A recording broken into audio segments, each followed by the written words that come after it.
Welcome everybody to a new Kirblog, and I have two very special guests. Kev Bayliss and David Wise have both joined me today because they are the best. Hello, everybody. Welcome to a very special Kirblog. I've not done an interview in quite a while, but I'm incredibly honored to say that I have two amazingly talented gentlemen from across the pond joining me. We have today Mr. Kev Bayliss, character designer and artist, and Dave Wise, composer, musician. You absolutely are familiar with their work from many, many incredible games from back in the day for Rare, more recently for Playtonic, and they're also producing their own original works under the aptly titled DK Creations, which I realized the other day stood for, of course, Dave and Kev. Of course, that's perfect. Absolutely, yeah. There's no inference. Yes. So guys, first of all, thank you. Greetings from to you in the future, because you're 8 hours ahead of me or whatever.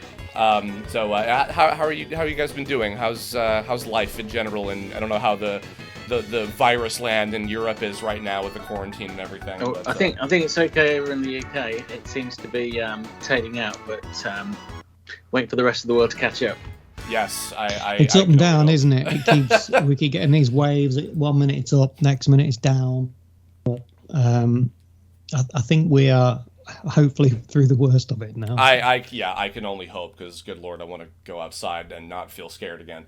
Okay, so let me go ahead and blast because I've listened to many interviews with you guys, and I know so much about what you do already. For the layman, for just the basic people out there, I won't have you tell your origin stories of how you got started and everything, because I'm sure that's been covered so many times. But just as a basic overview, Kevin, some of the big characters that you're known for, of course, Diddy Kong and K. Rool are among their games that you've worked on as a character designer over the years, and then David, tons of games, Donkey Kong Country and Diddy Kong Racing, Dinosaur Planet, all this stuff that you've worked on.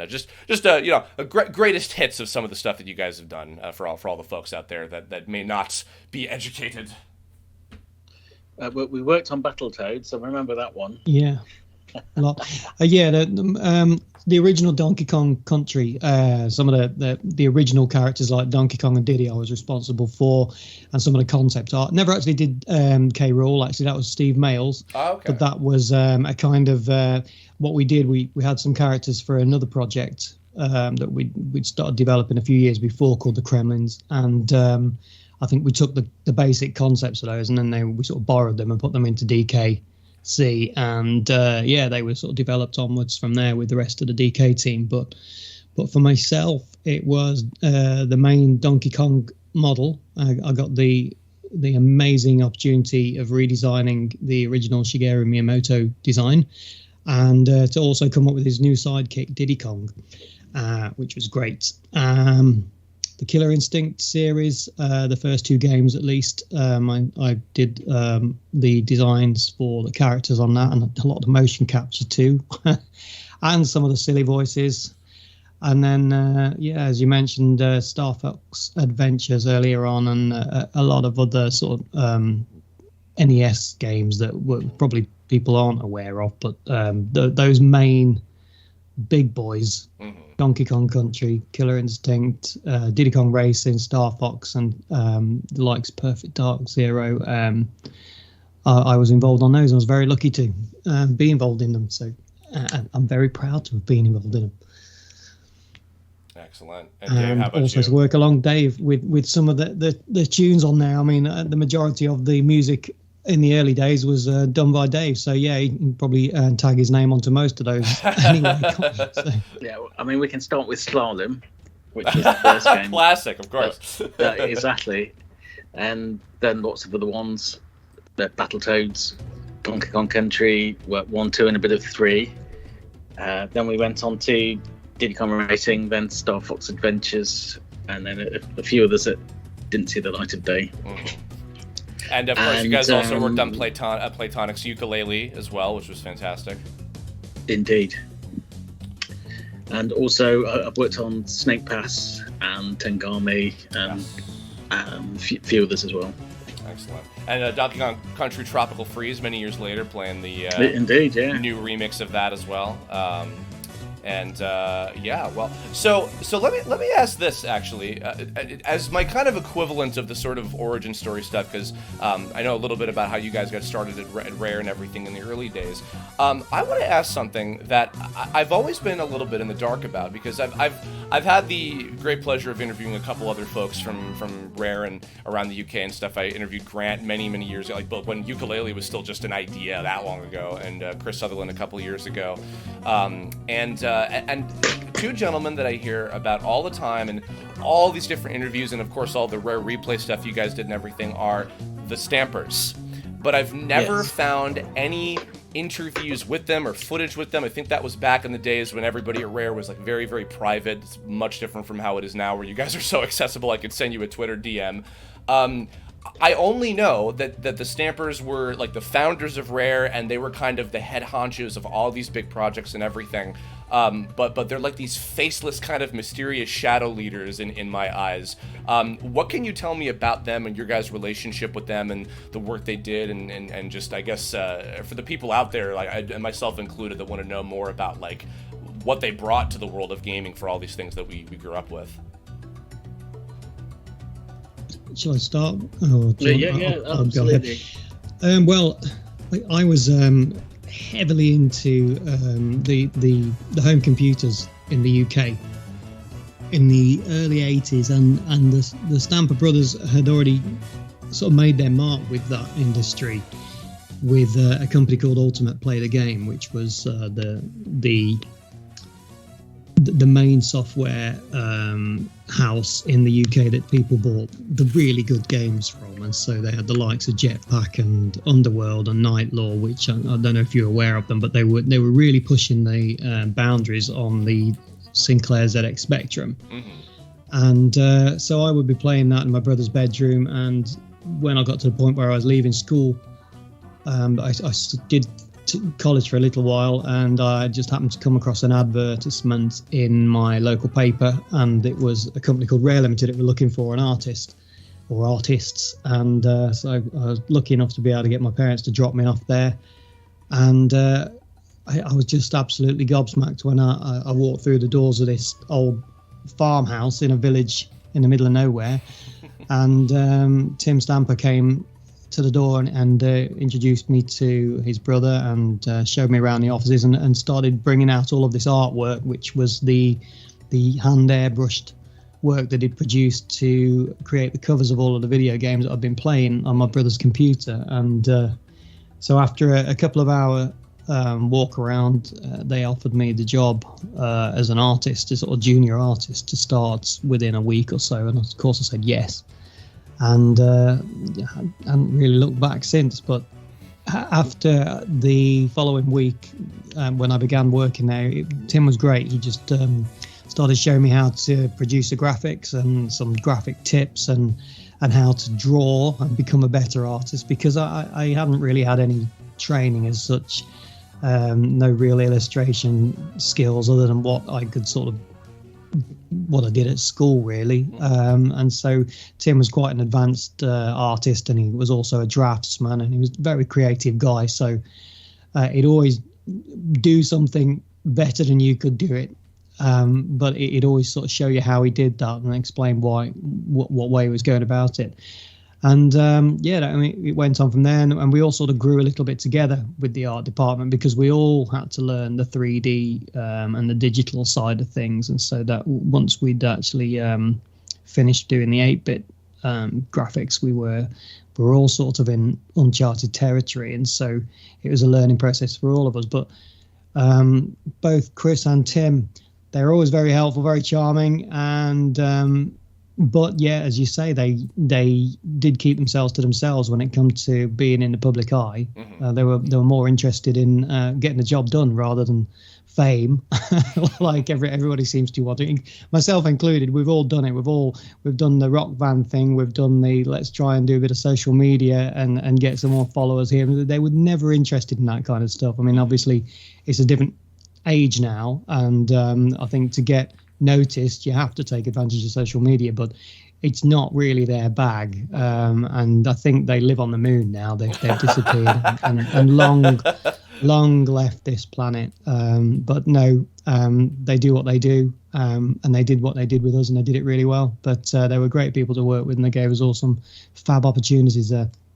So, well, yeah, I think Kev said that very well. They were very strong direction, very good at giving advice, and knew exactly what they wanted, and it was a pleasure to work there.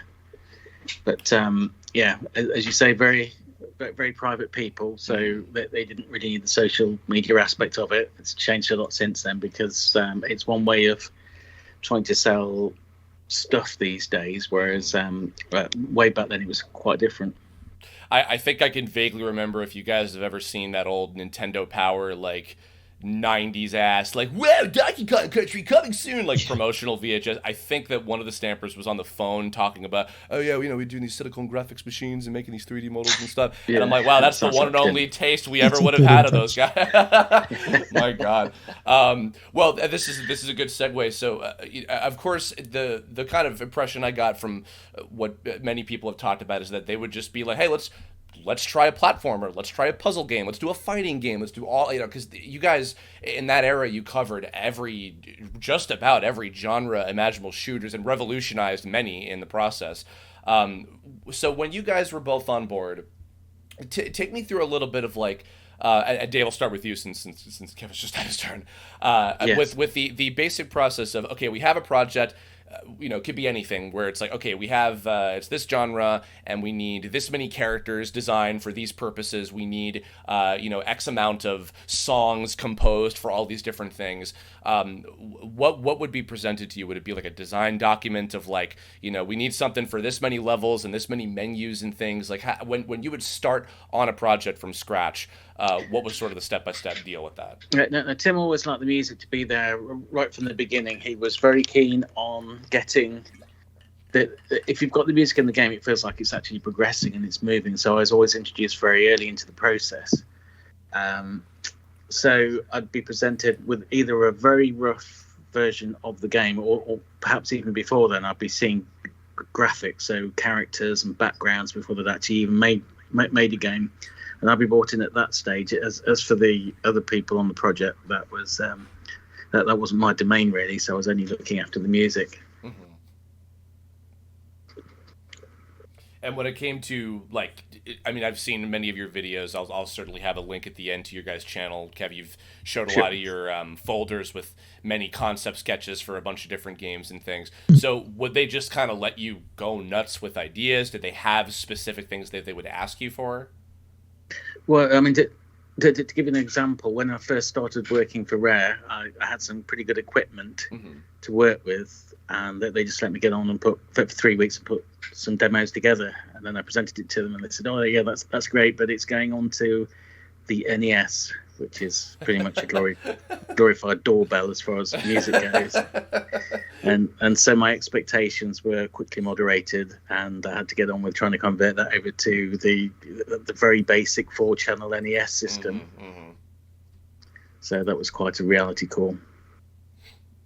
I know you've talked about you would never want to go back to that technical setup of trying to do chiptune-y stuff because of just how much of a nightmare it is to deal with. It takes a lot of hard work to get it to sound decent. Yeah. And there's also the technical aspect. If you're going to have it work with the game, then you're even more limited because you need to get the game on there as well. So it's to actually go back and, because quite a few people have asked me to do it. I've even had a go at it.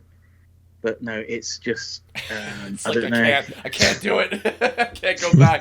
I totally get that. Yeah, it's so disappointing. The results don't justify the amount of work that it takes to get it to sound good. I mean, it's possible, and I'm sure if somebody was paying you a proper amount of money to do it, then I'd persevere with it. But yeah, it just takes so long. It's not really economically viable. It's the same for me. It's funny though, because you don't pixel art as well. I'm just like, oh, this is so much work for so little in return to do good pixel art, But when you hear it out of the corner of your room, or if I accidentally click on a video that comes up on YouTube and it just happens to be playing some 8-bit music, in particular when it's NES. There's a warm feeling in my ears when it happens. Do you know what I mean? It's that very, especially when it's being now when they play it through nice and digital, it's quite disturbing. It's just got that nostalgic feel to it, and I think it's a very inoffensive sound. Mm-hmm. And I never really liked it when it was a thing. I never liked the sound of the drums and the bass. Channel 2, was it, Dave? Yeah, but it was just channeled.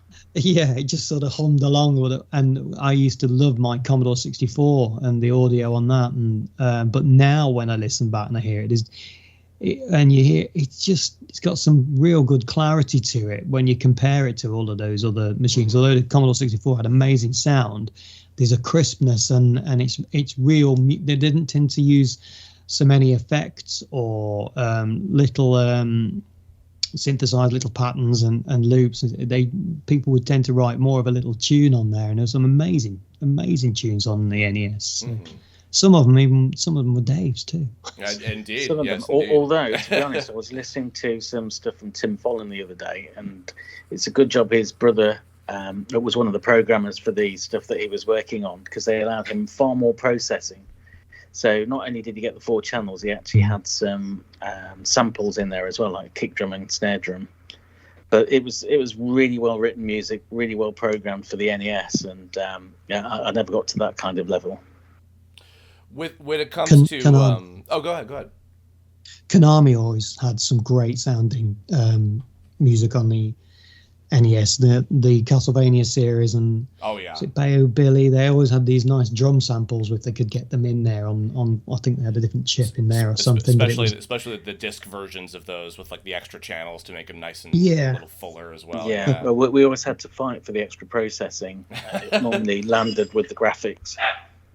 But that's my dog barking. That is okay. He's adorable. I love him already. Kev, I was going to say when it comes to character design, so like let's say like Donkey Kong, for example, like would you be given like, okay, we need this many Kongs to serve these purposes of like travel and saving and shop or whatever, or like we need this many animal buddies, or would they let you kind of go nuts with coming up with different ideas for things and then whatever stuck and they would go with it?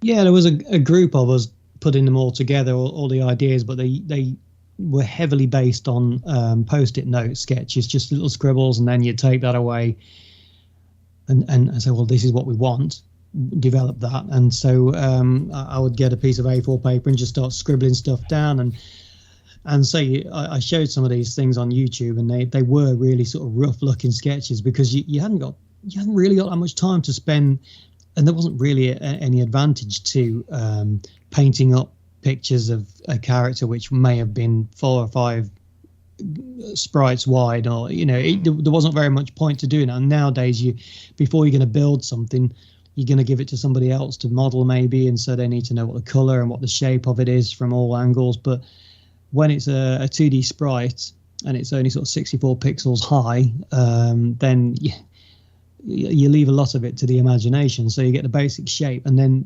once we moved into the 3D modeling side of things, you kind of looked at it as you went along and said, well, I want it to be this, it's got to be this size. Mm-hmm. Does it read well? Can I see it when I screw it down into a tiny little 128 by 128 render? And is it easy to make quickly? And can I do this? Can I get this and get on to the next one? So you wouldn't spend that much time drawing every little detail. You just sort of get onto modeling it as soon as you could. But when we were on the 8-bit side of things, I mean, you saw how crude the graphics capabilities were on those systems, and you had to really make the pixels work for you. Yeah, literally every dot mattered, like to give some kind of detail. And then however many dots you did, I can guarantee I'll take it up to the software engineer and he'll hack off the tail, make the tail a bit shorter, or reuse that run frame cycle. Frame 3 looks the same as frame 1, and you'd have done maybe the left leg in front and then the right leg in front, and you could see the thigh crossing over the leg, which was further into the screen because you were just viewing the character from the side. But quite often, so I can't tell a difference, and so they'd remove a frame, and you'd have all these little in-between frames that you might have done as well, which were important to you. And again, they'd hack them out, and then you might have an overlay for a white on the eye, and this was what would happen. You do it all on paper,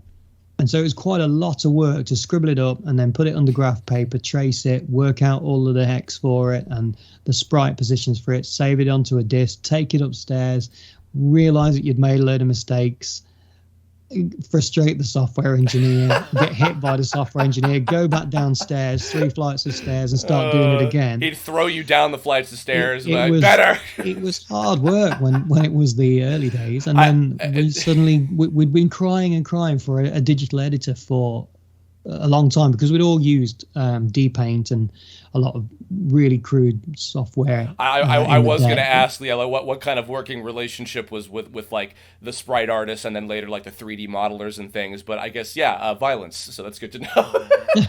Well, we all progressed from 2D to 3D. And so we all did it together. I think there was still people working on Game Boy.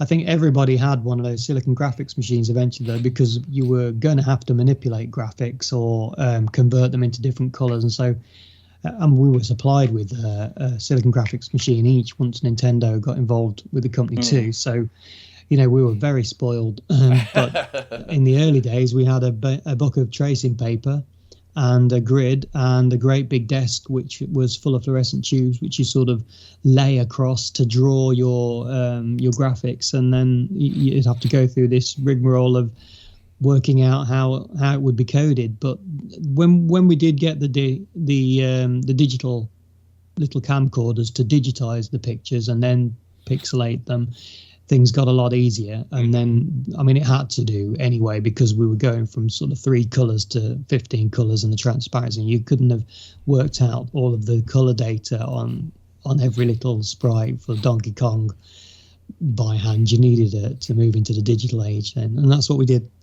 We wrote our own tools, or Chris Stamper did, and some of the software engineer wrote tools and made hardware to make our lives a lot easier before we moved on to the SGs. But yeah, it was great to see that transformation in the creation of video game graphics. From going from paper through to digital to 3D, and now you're basically making it what you see is what you get. You don't really have to make a model anymore, which you have to sort of optimize too much because the machines are so good now. They can still have a pretty good curvature with the polygons, and so you are building more graphics that are more representative of what you see at the movies back in when Toy Story was at the cinema. Everyone was plasticky. Yeah, well, no, it's really incredible because from just a consumer, player's perspective on me, I feel like the stuff that you guys worked on for Rare in that era was like watching technology grow, particularly with each new game. Like even on the same consoles, like seeing like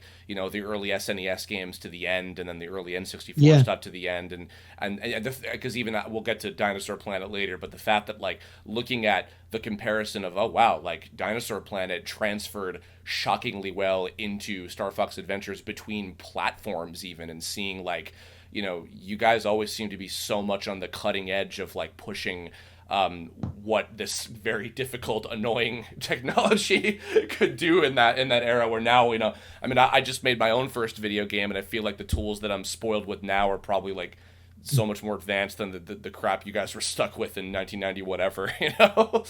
Well, at the time for us, it was cutting edge. All of those tools were. It's a very different perception, but we are completely spoiled now. The tools that we have. We have fast machines too, and every time and these Silicon graphics machines cost £20,000 each. Upwards. And then the software, the license for the software was just extreme. Wasn't far off the price of the machine.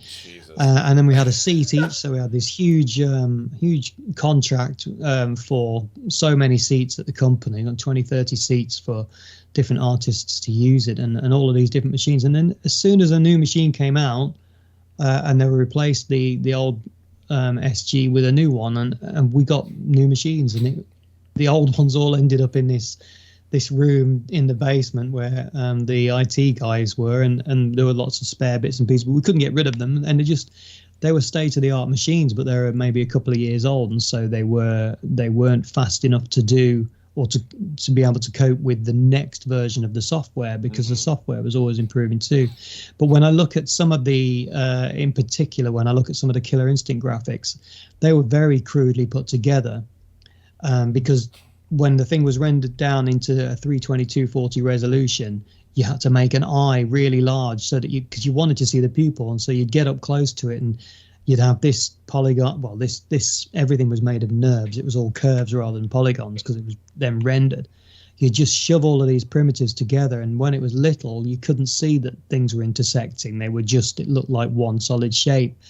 And also, if you tried to move anything that was organic, say an elbow joint or a knee joint, in those days, it was usually a case of having to put a ball joint there and have a very rigid sort of movement as if it was a puppet. But now you would have the whole mesh of a knee and a leg and a thigh deformed by a skeleton. And if you tried to do that back in those days, you would move it and you'd tell your knee to rotate slightly, and you'd wait 3 or 4 seconds and the knee would jerk, and then it would move a bit more. And so it was very difficult to work with. And so you'd build your models a lot in a much more crude fashion than you would today, because your machine, although it was extremely capable, you were always trying to push. Tim was always saying, oh, make it bigger. I want to see more of this on it and more. And you couldn't do it because the machine couldn't cope with it. But when I look at it now, I'm amazed that we got what we got out of them at the time, because we did a lot of different characters in a very short space of time for games like Donkey Kong. And now it would be so much easier to produce that. But I think we were really pushing not only the hardware that the game was going to eventually end up on, but we were really pushing the pieces and equipment that we were using to create the graphics too. Well, the incredibly hard work that you guys put in inspired an entire generation of freaks like me, with both your music and your characters and your art and obviously the game itself. The levels, designs are incredible, and I still to this day I'll go back and blast through the first DKC 1 all the time. Which, on that note, I wanna do a little speed round of some Donkey Kong Country questions. I've tried to collect as many questions as possible of things that perhaps haven't been asked before by other people, because I wanted to throw some interesting stuff in there. So I'll rapid fire some of these guys at you, Dave. Obviously, a lot of people, Grant and Mr. Yamamoto and other people, have done many remixes of your tunes for other games, other places where Donkey Kong has shown up. Do you have any particular favorite arrangements that other people have done in other games that have featured tunes that you've done for those games originally? No, not really. It was nice to hear the stuff that Yamamoto-san did for Donkey Kong Returns. Mm-hmm. But as for a favourite remix, no. But there's so many to choose from, isn't there? Yeah. I mean, OC remix, they've done loads of them. Oh yeah, yeah. And also when we've been to, we went to Magfest at the beginning of 2020, and you'll listen to remixes of your work that you did, I don't know, 20 so years ago, mm-hmm. Constantly all day. I mean, it's very humbling. It's funny. I what jumps to mind for me, I always think of when Smash Brothers Brawl, which is to think that's old by now. The fact that they threw a Sticker Brush Symphony remix, to me, I was like, oh, they knew that people love this one, like, and very heavily arranged too. Like they added like a whole nother like section to it and stuff. That one I was really intrigued by. That's a very good remix. I enjoyed that one. Yeah, and then even I think of Grant's spin on DK Island Swing with like he added a little bit of stuff in there for the 64 version of that as well. Sure. Yeah. Kev, for designing Diddy Kong, and you talked a lot about kind of Rare and Nintendo's sort of like split ownership of it. A lot of people by now know he started as a Donkey Kong Jr. kind of idea, and then they decided let's make him his own character and everything. Throughout the time that Diddy was kind of this big character, and we'll talk about Diddy Kong Racing a little bit later, was it strange that like he was almost like especially after the Microsoft bought Rare out and everything, the kind of like split parentage between companies of this character and then what he'd go on to be within him appearing in other things, far beyond there. Like was it kind of interesting to see how that went over the course of 30 years now? I think, when I first started putting together, I didn't think it was ever going to appear in anything else other than Donkey Kong Country, and I thought I didn't expect him to have any spin-off at all. So I mean, he's in Smash now, isn't he? Too. Oh yeah. So yeah. I mean, to see him still alive and kicking now, it's just amazing. But yeah, I think. I was a little bit disappointed when I began Diddy Kong Racing, actually, because I wanted Timber as this main character, but we sort of fell on our feet with that one because the timing couldn't have been better. We had got it to a point where the game was almost ready for release, and it really just needed some work with the branding for Nintendo to invest in it. And so, well, if you put Diddy Kong in there, then we'll make this work. So we changed. I mean, at one point the characters were all sitting on, I think there were trikes and all kinds of things like that, and we sort of reworked it a little bit, and then we just focused on Diddy being the main character. But he wasn't even on the lineup to begin with. He wasn't on that podium with all the other characters. He was just, we'll put Diddy in there then, and we'll call it Diddy Kong Racing. And it was the right. I'll get to that. I love that it's Diddy Kong Racing because the color, everything about that game, it works. It works. I actually like it more than Mario Kart 64. Don't tell anybody. Apparently, you get stoned for your insolence if you say that. I'm going to talk about Diddy Kong Racing because that's a big one for me as well. Dave, this is about one of your particular themes, if you can hear it. My personal favorite from DKC1 is this one, Slip Slide Ride. I love ice stuff. I love ice levels because I guess I love pain. I don't know. This one is Evelyn's. This one, so it's very good. I love this tune. So I listen to this at Christmas time still every year, and right now it's Christmas. This only appears in one level. I know that you've talked about. I think when you Game Explained interviewed you a year or two ago, you talked about you'd see the graphics of the level design first and then compose a tune based on that. Slip Slide Ride ended up being just this one and only ice cave level. Was this just built in a bubble, or like was there anything kind of particularly special about it, or was it it's just another one I got to do for another level theme or anything? I mean, this one I wasn't really involved in. Evelyn got on and did this one, which is great. So now I'm embarrassed. Ended up in the game, and that was it. Well, okay. I forgive me for not knowing which ones you did and did not do. That's fine. My bad. No worries. I mean, she did fantastic work on 3 as well, so I do certainly know Evelyn's work, of course. Yeah, this one's great. Did you? Well, then actually, I'll save another one for that afterward. Here, Kevin. Here, I don't know if you'll have an answer to this one because I don't know if you designed this, man. But I'm gonna send you an image. Do you know who this Kong is? There is artwork of this strange, stumpy guy with a bowler hat, and no one knows what he was intended for. Who is this man? Do you know? I think wasn't he from Donkey Kong 64? Well, his model came from the early Super Nintendo era. Yeah, it's definitely a render rather than a polygonal model. I don't know. It could be by Steve or Mark Stevenson. But it is basically we were able to use the same bits and pieces. And look at those fingers and look at those toes. They're basically spheres. Yeah. And he needs to clean his belly button out too. He's a bit scary, isn't he? But like I say, when you look at a lot of the old ones up close now, you kind of wince a little bit. So, no, I don't know. He reminds me of the guy with the bowler hat off DK64, which I think Mark Stevenson did. I'm not sure, but okay. But yeah, well, but you can see that they're all basically. I think we morphed the shapes of them a little bit, and just took the donkey model and just made like 3 other characters. We're borrowing limbs off. That was the beauty of having suddenly all of these assets that were 3D. You didn't have to actually draw everything. You could I can pull the beak off this character or the fingers off this character. But yeah, no, I don't think I've seen that one before, actually. Wow. It's just a lapse in history. Bit scary. I was reminded of the creation of this. Did you guys ever see any of the Donkey Kong Country cartoon? When that was... Yeah. I think I've got it. I've got it on a... Really? A video, I've only seen a tiny bit of it, and that's all been on YouTube.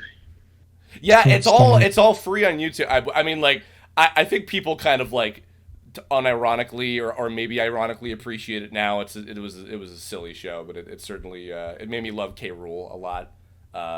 Just it's along the it's on par with the Battletoads cartoon. That's right. I forgot about that. Yeah, it was a pilot, right? It wasn't a full series. Which I also have on wow. Oh my good lord, that's crazy. Wow. Dave, another question about a song here. Sure. If you can hear this. So, Cutting Room Floor found in an early build, this was a early version of the boss theme. Which of course is very, very rapid, fast, scary sounding kind of thing. This was a slow kind of build up version. If you remember this one, was this like, what was the kind of tone coming from with this very slow, creepy kind of version of it, if you remember?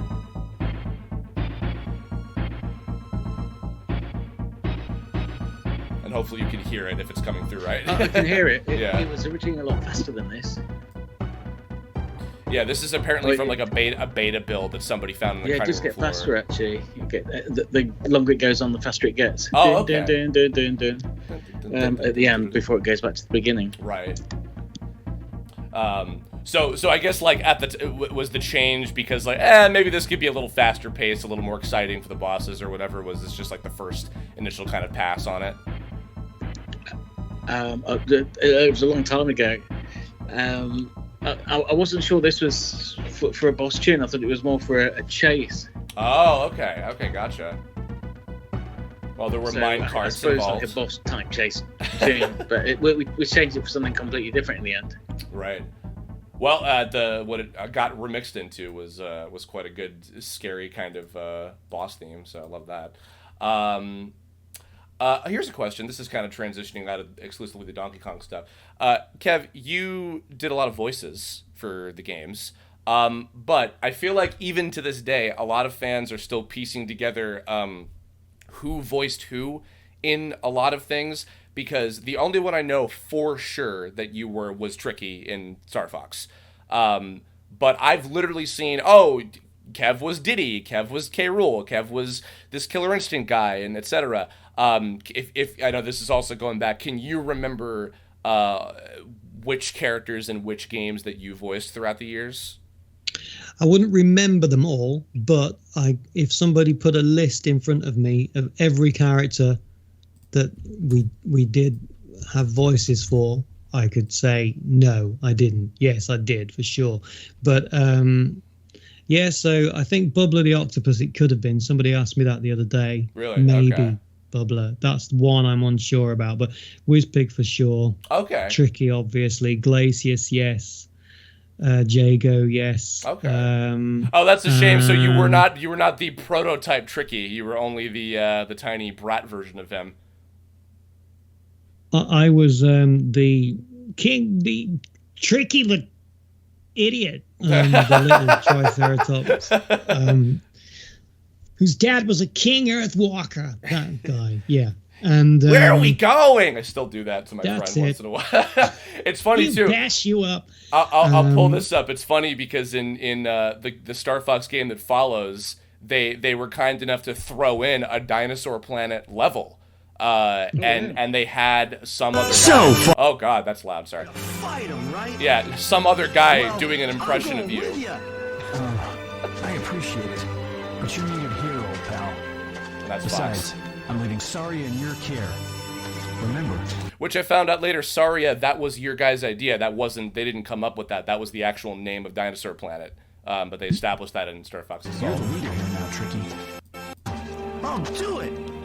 Yeah. Is that surreal hearing some other dude in Washington like, oh God, he's doing an impression of me right now? trying to an American guy doing an impression of an English guy trying to do an American guy. It's amazing. I mean, it's Fox slash Saber. You should try and have an English accent now. Hello, I'm very British. I wanted to stop now. Well, was it Steve? Who was Fox? Was it Steve Malpass? No. Steve Malpass. Yes, it was. That's right. Yeah, his American accent was pretty good. I actually really like. I bought that. Dave did. With Michael J. Fox.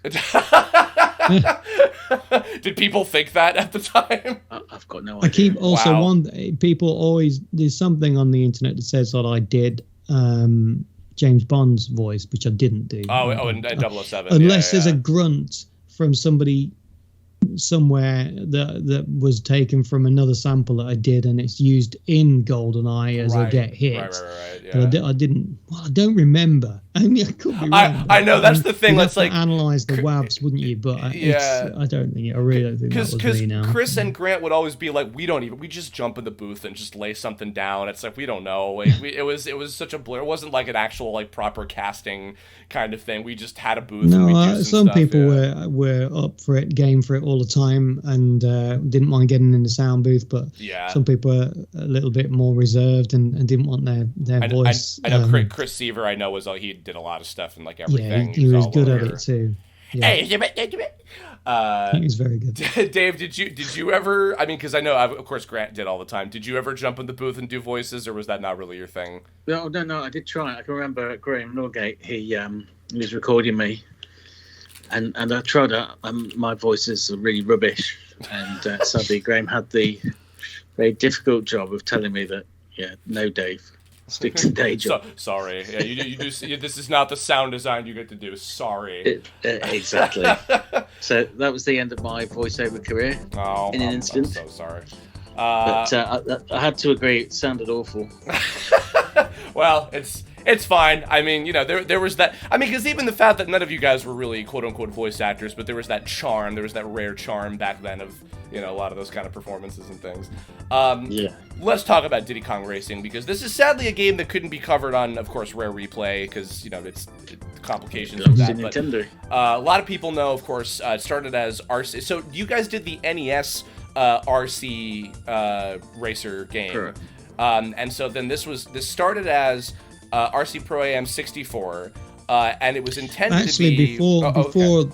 It was actually originally called Adventure Racers as Racers as a working title, and it was heavily steered towards being in a theme park. It was going to be there were all these different tracks that you were going to go on, and it was going to resemble some sort of wacky theme park with different kind of worlds. And then it did get rebranded as RC Pro-Am 64, and that was when we stuck the tiger in the main character, and we featured that as I think I've got a polo shirt somewhere with the original embroidered character on there.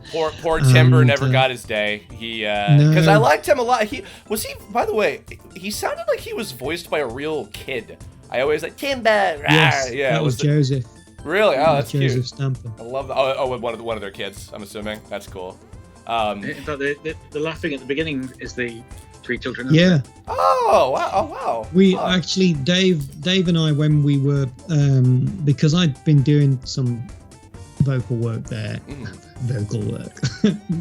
talking into the microphone and making silly noises. Because Dave and I was working on DKR together, we wanted to have that. I think it was Lee Schuneman's idea. So we want a real cheerful. I don't know. It was around about the time of there was a TV series called The Teletubbies. Oh yeah. Yeah, that would have been just around then. And there was always some laughter, a lot of kids' laughter in the background and within the music, and I think when the sun came up, there was like a baby laughing or something like that. Yeah. I think we wanted to inject some of that into the DKR soundtrack. And so, well, we've got some kids here, and they are primary school age kids, and they've got just the right sounding voices. So we'll get them in the booth, and they were great at making loads of noise and coming into your office and laughing and messing around with your stuff. You get them in a sound booth, and they just locked up. I know. I had to get in there with them and say la la la la la la la la la to make them do it, and they did it.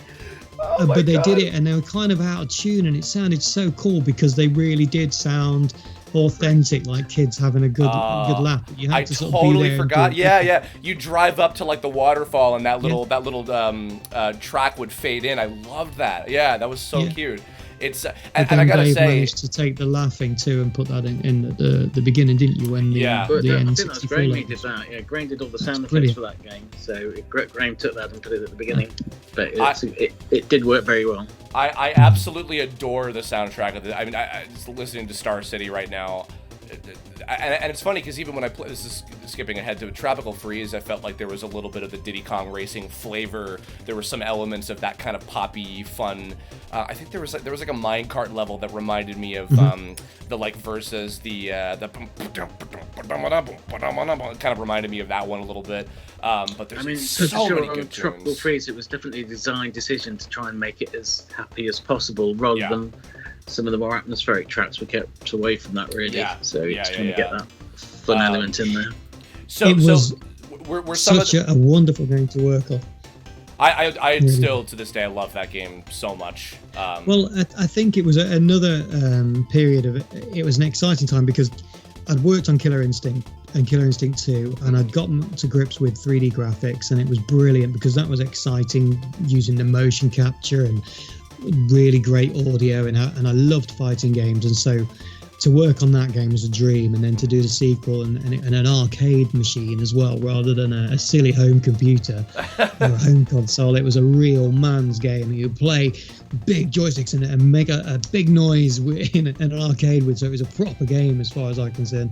But then we moved on to the N64 and everything went all weedy with these tiny little triangles, but then this game, it just lended itself to everything, and the guys at the software engineers were trying to make our job a bit easier again, and we were using this awful software originally before, because when we were using Maya or Power Animator to produce all of the 3D graphics for DK and for Killer Instinct, that was all brilliant. But when you had to then put the stuff into the N64, there was another piece of software we had to use called Multigen or Ningen, which was a very, very difficult to use, quite limited piece of software, where you basically just move triangles around and put a little texture on them, and that it really showed how you were now limited to a small cache for your textures and a very low polygon count, and you couldn't animate things as you were doing before in the 3D software like Maya and Power Animator.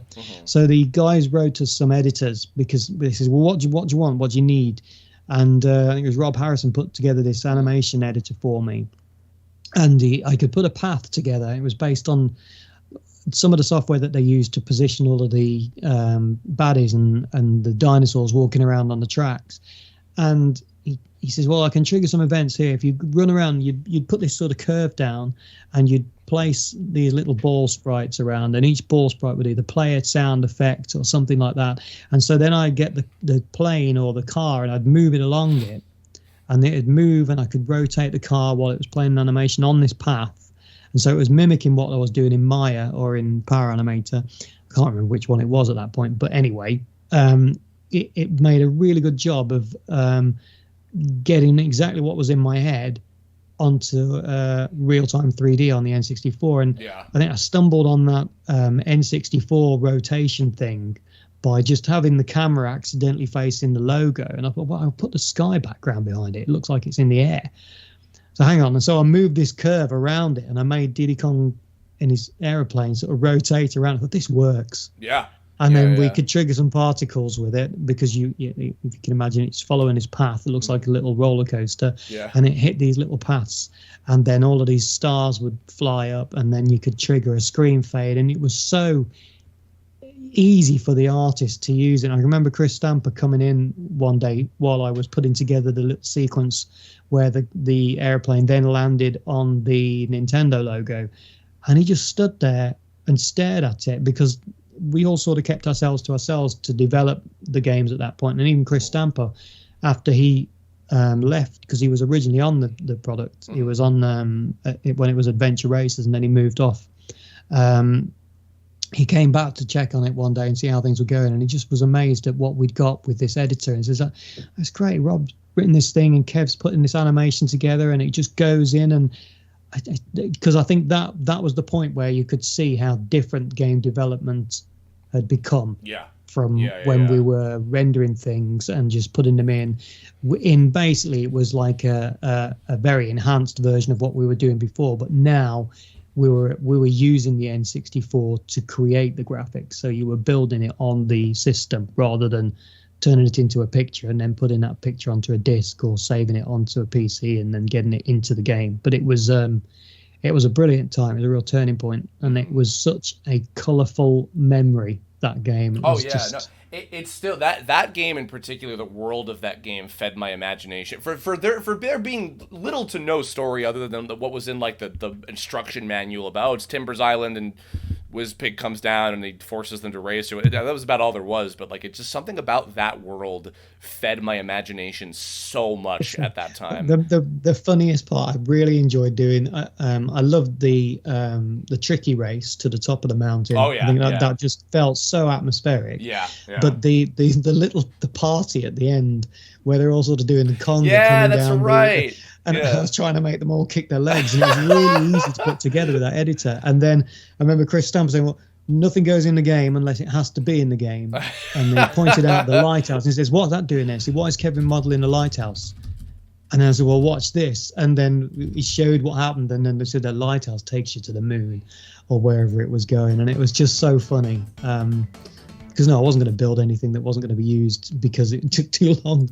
But it was just you had a plan for everything, because you could move it around using this editor and say, I'm going to make it start shaking now, and I'll trigger some particle effects. Let me tell you, and as the voice of Wizpig, I got to tell you, I spent probably hours of my life in that first race where he's on foot and it's that rainy village. I spent so long trying to like propel myself into that little village that was up on top of something, and I'm like, there's something up there, there's a key, there's something up there that I gotta find. Like, there's something up there, a little worm. The best. So I mean, God, I'm not gonna have enough time for every question. I swear to God, you guys are killing me. That's because I'm rambling too No. much. I just have so much. Because okay, well, here on that note, so, like, I'm playing the boss theme because I love this one. I love that this had the instruments that represented all of it, because all of them had their own kind of instrument, right? And I love that. I love that you kind of integrated all of that. And I know this is the DS remix, but were some of these themes also kind of built first for the previous incarnations, and then they just kind of ended up rolling into when it became Diddy Kong Racing as well, or was this later on? Then all the themes were pretty much written even before it became Diddy Kong Racing, which was nice. And again, with Kev was talking about it being very colourful. I think the good thing about this game is it was great fun to work on. So you wake up in the morning, rush to work just to get on and see what else you could do. As far as the music goes, it's really about exploring cliches and making the best of cliches and pulling those instrumentations and just having fun with it. I still love to see at Christmas time. I mean, we're nearly there now, but yeah, you have to look at the video of the I can't remember what the level is, but the Christmassy village. It just looks so lovely in the music. If that frame rate had been a higher frame rate, that game would be perfect. It was laggy for that. Yeah, but you know what? Still love it. That 100% rate with the silver coins was a pain in my asshole, but I love that game so much. Actually, I'm also remembering, okay, this is, again, going back, so no problem if you don't know, but this is a theme that was found in the sound test, and it's nowhere else. Do you recall what this might have been intended for? Was it just, again, built in a bubble, never got used for something? No, this was the boats, or the boats that go around it. It was the first tune written for the boats, but they thought it was a bit too slow. I mean, to me, it kind of had the feeling of bobbing along on the water, but they didn't quite find it suitable. It's more of a sea shanty, really. Yeah. So would this have been like for like the hovercraft, kind of like yeah, like the shooting game? Oh, okay. That makes wow. That's a 25-year-old mystery solved for me. Bless you. So that's why. And I wrote another one to make it fit in, but I did. You know, it was fun writing tunes for it, so it wasn't a problem. I heard the bit that works best for me is when you did that. It was on the theme tune. Yeah. And I think when Timber comes across the waves on his hovercraft and is like a Hawaiian slide guitar, I don't know what it is. I'm sorry, but it just sounded. It just sounded so. We were demoing it to some guys from a magazine, and we put it on the TV in the meeting room. Simon Farmer and myself, we went in there and we played it. And they just started smiling as soon as that sequence started. And that so tune, good. Every time that bit happens with Timber that jumps over that wave, that note that the music conjures up this lovely holiday feeling there. I thought, yeah, it's great. Because we'd all seen Wave Race too, and we wanted that kind of lovely feel in the water, you know. I don't know where that comes from. I've been watching National Lampoon's Christmas Vacation. And in the middle of that, he's dreaming about being on holiday. That's right. That's what. Yeah, exactly. So that was a word for Happy Christmas in Hawaii. Yes, that's right. That was it. So I thought I like the instrument, and I spent ages trying to get a decent sample that translated well.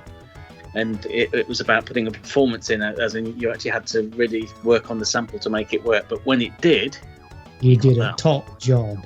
It was very good. Very kind. But it was great fun because I was just trying to get it. It was probably the first tune that was more countrified, as in country music. Yeah. I always pictured in that same earlier bit with the kids singing, and then it goes to the harmonica. I always imagine just like Timber like whipping out the harmonica and just going to town on that. Indeed. So it was if Overs had a country band, that would have been it. Grant, this is, and let me preface, this is a long time ago. Grant told me a story once that, and maybe you guys weren't there for this, it might have been E3 or Space World or something. There was, Banjo-Kazooie was falling behind, and there was a big meeting, and I think it was Howard Lincoln was the president of Nintendo of America at the time. He was, yeah. And he comes out and he's like, all right, so we have, we've invested $1 million into the marketing of Banjo-Kazooie, and we have no debts in the bank. And, like, one of the programmers almost passed out. They're like, oh, my God, we're not going to finish this in time. Holy crap, what are we going to do? And then part of this is probably an exaggeration, but the impression I was given is that part of the reason why Adventure Racing and Pro-Am Racing eventually got turned into Diddy Kong Racing also was to, like, buy time for Banjo to be finished. And then, of course, they put him in the game as a character to promote that coming up, and Conquer, when it was going to be Conquer 64 at the time. Was there any truth to that in terms of, like, you know, we got to buy some time for some of these other games that are kind of going through some stuff? Well, I don't think it's buying time. I think it was a simple thing that there wasn't enough time to finish Banjo in time for Christmas, and they needed a Christmas game, and there wasn't anything that Nintendo had. Right. So and we were never gonna. One thing we're always famous for was never rushing something just to get it out. Sure. We'd always had the luxury of those extra few months, and I think it would have been silly to put anything out when it wasn't ready. And DKR, when it was Pro-Am 64, it was almost ready.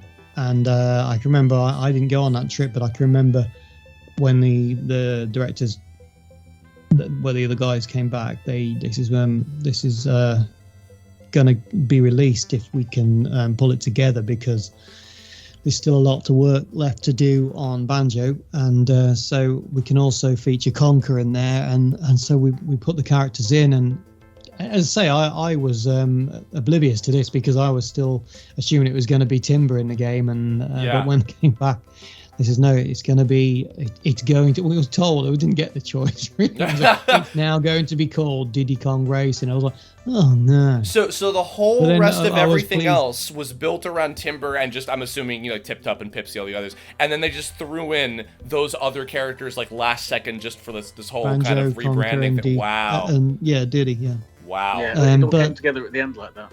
Yeah, I mean, they worked though, because it was at Nanta as well.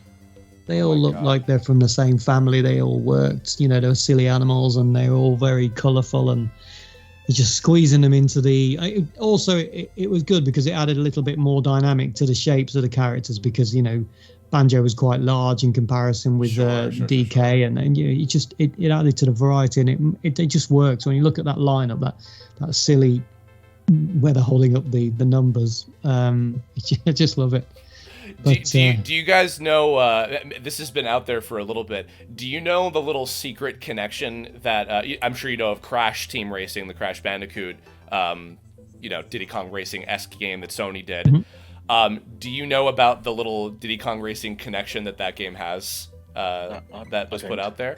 So, no. I think it was, what the hell's his name? He's like one of the head guys, Evan Wells. He's one of the head guys at Naughty Dog. I think he's still there now.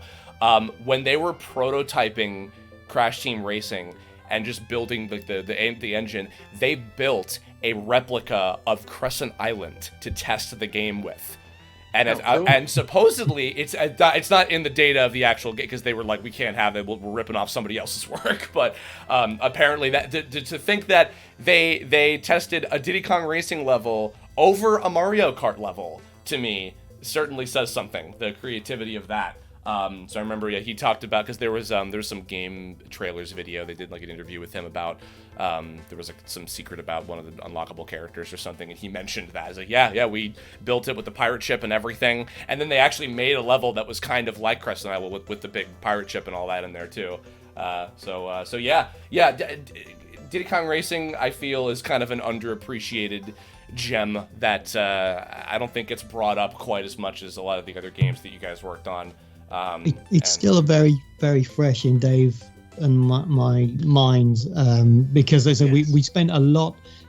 We all did. Everybody that works on any of the games, and I'm sure they still do now. But it's quite a lengthy process, and the only way you get it done is by putting those extra hours in when something's got to be out for Thanksgiving. You can't miss. You basically use your whole summer from 3 till sometimes 3 o'clock in the morning. There you would be working on the game, and it was long hours, but there was still, everyone was worth it, I think. And I say we'd probably run out of time to talk about other games, but you'll have to get us back to talk about. Yeah, you know what? I was just gonna say, actually, because I also want to. We're almost out of time, and I want to plug your work in Salamandos and stuff as well. But because I really, really, really want to talk about Dinosaur Planet. That has been. Okay. I really do. But let's do a part 2. I'll hit you guys up again. Let's do a part 2. I would love to have you guys because we could back talk again. about DKR all night. Oh, yeah, I think, and the problem is, whenever we do these interviews, I guarantee you'll suddenly jog your memory, and you'll suddenly start, I don't remember this, and that's right, because it was so long ago. But I know. It's not until you start talking about it, you start remembering everything, and when you may prompt us with something like a sound or something that somebody said, and there's usually a lot more to it, and you tend to sort of bury it because you just think like, oh yeah, Diddy Kong Racing was great to work on. But when we start talking about it, it was my favorite game to work on. Say again, Dave. It's easy to forget all the details. Yeah. Well, okay. We'll come back to that, and actually, that's a good jumping off point, because I know that Timber actually has to do a little bit with the origins of Dinosaur Planet as well. So that's kind of a good cliffhanger. We'll come back to that. I'll get you guys again, but so before we cap off and I'll let you all go, please talk about Salamandos, DK Creations. I'm gonna link to your guys' YouTube channel and your website and everything in the description below, and I'll give a big Twitter shout out. Please talk about what you're working on now and what people who loved your work back then, what they can experience today. So do you want me to go ahead, Dave? Yeah, please. I've started, so I'll finish. Well, Dave said we've always done a lot of silly music stuff together in our spare time, like covers, bands, and just Dave. I think, as all musicians do, they like to sort of keep their hand in everything, and he enjoys playing the music live. And so I kind of got into that with him in the late 90s, and it was just really enjoyable. It was a great way to let off steam. So we did a lot of that together. And we never really stopped until maybe about 10 years ago, and then I did my own thing for a bit, and then I got stepped back into video games, and Dave started getting me involved in one or two bits and pieces, with him, and we said, well, we're missing a trick here. We should really do something together. I did a graphics, you did a sound. Why don't we try and put our own project together, something that we enjoy doing, that we've got complete control of, because we've got our jobs and we love our day work. I love working at Playtonic. Dave loves doing his music for other people, but we just wanted something for ourselves because we've worked together and known each other so long. So we got an opportunity to do something together. So let's come up with something. And we were going to some of the retro video game shows, and Dave was playing his Dave Wise music, and it was so well received.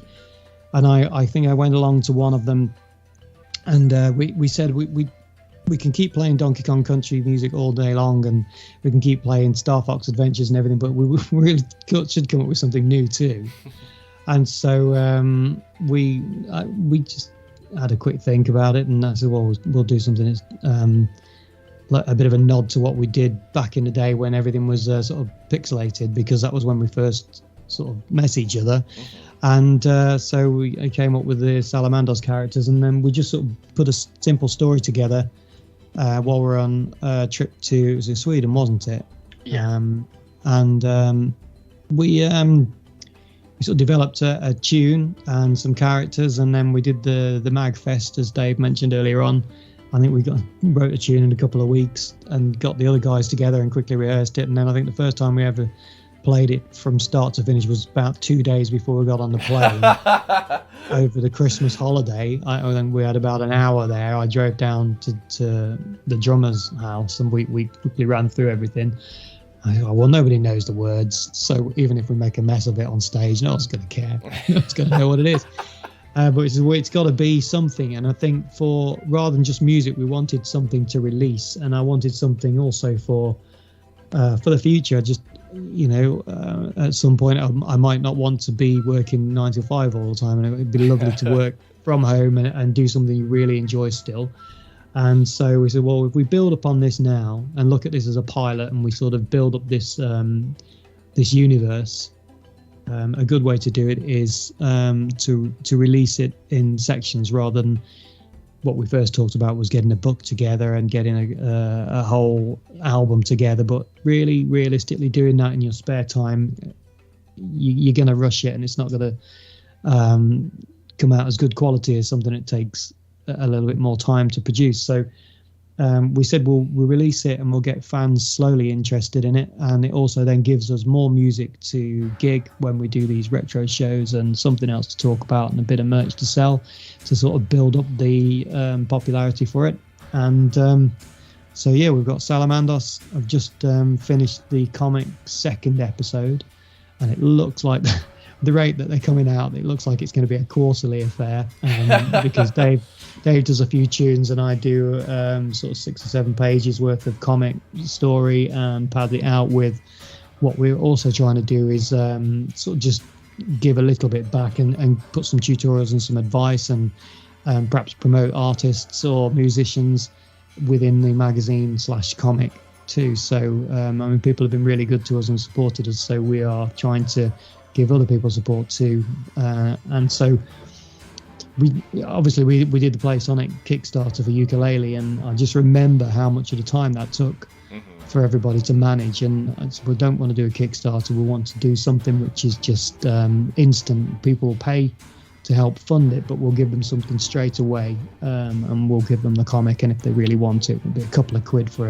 an episode, and they'll get some music, they'll get some graphics, and maybe a bit of an insight into creating video game graphics or music. And so that's what Salamandos is, and hopefully we're aiming to release a vinyl album and a book, probably a slightly higher standard than what I'm doing at the moment, but it all takes time to do. So at the moment, we're just focused on the pilot, the story, and releasing it every few months. There'll be another episode out, and I think the last episode was actually 30 pages. The first one was 12 pages. The last one was 30-page little digital comic. Wow. And it takes time, but I'm enjoying doing it, and Dave's enjoying doing the music for it, and it's given us something else to focus on too. rather than sitting watching Netflix. So, Exactly, and it's a good hark back to the stuff that we did when we first started out Rare. So that kind of 80s inspired video games from the 80s and 90s. Absolutely, yeah. No, I can see that just when I first saw the art before. Like that absolutely bleeds through. It's great stuff. Everybody, please. I'll have so go subscribe to youtube.com/DKC. DK Creations Ltd. Excuse me. There we go. Yeah, DK Creations Ltd. Or you can just follow us on Twitter. I mean, if you follow either of our Twitter profiles, we'll bang on about it. Yes. Plenty on there. So find them at you'll find it at Kev_Bayliss and at David_Wise. Please follow these gentlemen. Go check their stuff out. Please support Salamandos so they can keep doing more. Guys, thank you. Yes, Thank you. we will do a part 2 and talk more about Diddy Kong Racing and how poor Timber never got his day in the sun. And I have so much I want to go to about Dinosaur Planet as well, because of the miracle and/or catastrophe, whatever way you look at it, that a build leaked and now everybody knows everything. I have so much I want to talk about. So I'll have you guys back. Everybody, thank you so much for watching, and stay tuned for hopefully the next part shortly after. So take care, and I'll catch you all later.